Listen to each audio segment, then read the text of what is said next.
سے اس کو پیاس لگتی ہے کہ 7 سمندر کا پانی بھی اسے پلا دیا جائے تو اس کی پیاس نہیں کچھ نہیں ہو جاتا. اور پھر یہ بھی سن لو، آج کی عورتیں غیر محرموں سے پردہ نہیں کرتی، مردوں کے سامنے کھلے عام آ جاتی، کوئی پردہ نہیں کرتی. لیکن جب میں مخدومہ زوجہ حضور سرکار مفتی اعظمین علیہ رحمہ کی حیات طیبہ پڑھتا ہوں تو اب تک رہ جاتی ہے. ہماری مخدومہ، ہماری پیرانی ماں ان عورتوں سے بھی پردہ کرتی تھی جو عورتیں بے نمازی ہیں، ان عورتوں سے بھی پردہ کرتی.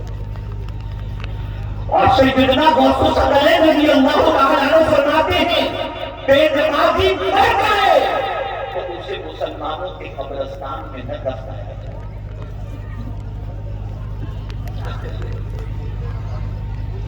یہ حضرت دیوان شاہ رحمۃ اللہ تعالیٰ علیہ جتنے بھی اولیاء ہیں ان کی شان قرآن بیان کرتا ہے والذین یبیتون لربہم سجدا وقیاما.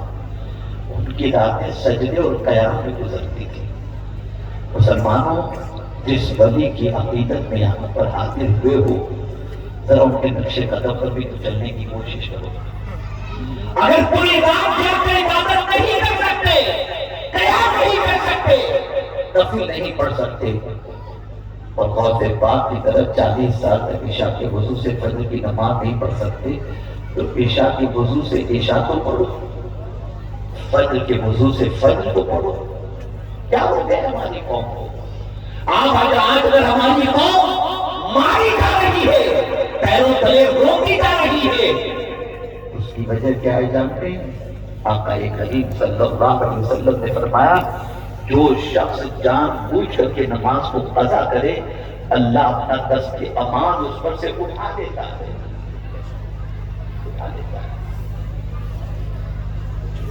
جانا بہت ہے، اور جانے کے بعد بھی نماز رکھی گئی، خوشی کے موقع پر بھی نماز رکھی گئی. اور ہمارا حال یہ ہے کہ العیاذ باللہ، مجھے ایک بات یاد آتی ہے، ہماری قوم کا ضمیر اتنا مردہ ہو چکا ہے، اتنا مردہ ہو چکا ہے، اتنا مردہ ہو چکا ہے کہ نماز کو قضا کرنا کوئی گناہ مانتا ہے، سمجھتا ہی نہیں ہے کہ جیسے نماز قضا ہوگی تو کوئی گناہ نہیں. ارے قضا نماز کو اپنی جگہ پر. ایک بزرگ 30 سال تک تکبیر اولیٰ کے ساتھ انہوں نے نماز ادا فرمائی، 5 وقت کی نماز تکبیر اولیٰ کے ساتھ. ایک دن فجر کی نماز میں جب پہنچے تو ایک رکعت چھوٹ گئی. شامل ہو گئی جماعت کے اندر. جب نماز آپ نے ادا فرما لی تو صرف دل میں یہ خیال آیا کہ پتہ نہیں آج لوگ کیا سوچیں گے کہ میری ایک رکعت کیسے چھوٹ گئی. بس یہ خیال آتے ہی اندر سے ضمیر نے آواز دی، کیا تو 30 سال تک نماز لوگوں کو دکھانے کے لیے پڑھتا؟ تکبیر اولیٰ کے ساتھ 30 سال تک نماز تو نے دنیا کو دکھانے کے لیے ادا کی. آپ جانتے ہیں صرف اس خیال کے آتے ہی انہوں نے 30 سال کی نماز دوبارہ دہرائی. کہاں ہو آپ؟ مجھے بتاؤ شیطان کا مقابلہ کرو گے کیسے جب آپ کے پاس کوئی طاقت ہی نہیں ہو؟ آسان ہے شیطان سے مقابلہ کرنا. اے رسول اعظم صلی اللہ علیہ وسلم کے دیوانوں، جب یقین ہے کہ مرنا ہے اور پلٹ کر اس کی بارگاہ میں جانا ہے تو یہاں کی زندگی کے بارے میں یہ سوچو، اللہ نے ہم کو یہاں بیکار پیدا نہیں کیا، یہاں اپنی بندگی کے لیے پیدا کیا تاکہ میرے بندو جب پلٹ کر تم اپنے وطن آؤ تو تمہیں افسوس نہ ہو، خوشی خوشی آؤ، نیکیوں کا ذخیرہ لے کر کے آؤ. اے رسول اعظم صلی اللہ علیہ وسلم کے دیوانوں، ہم نے حضرت دیوان شاہ رحمۃ اللہ تعالیٰ علیہ کو نہیں دیکھا، ہم نے حضرت شاہ فضل اللہ علیہ رحمہ کو نہیں دیکھا.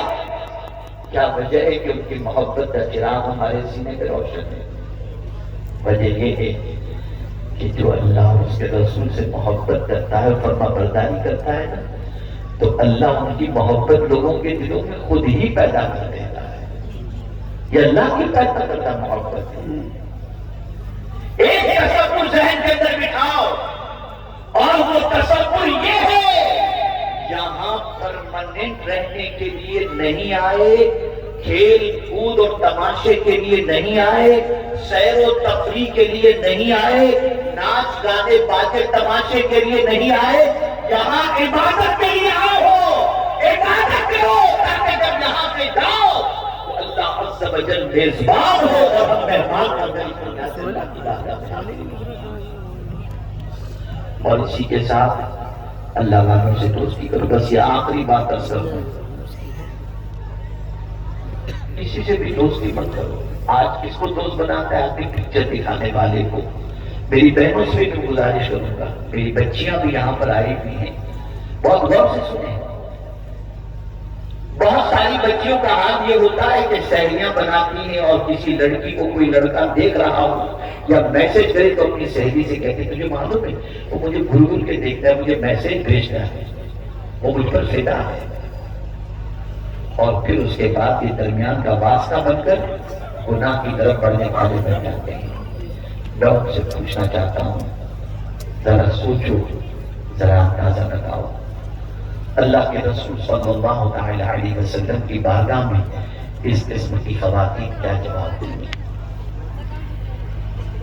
کبھی سوچا آپ نے کہ خود کو کنیز فاطمہ کہتے ہو اور خاتون جنت رضی اللہ تعالی عنہ پھر یہ کہتی ہوں کہ میں جب اس دنیا سے جاؤں تو میرا جنازہ بھی رات کے وقت لے کر نکلنا تاکہ کوئی غیر محرم میرے جنازے کو بھی نہ دیکھ سکے۔ ذرا سوچو،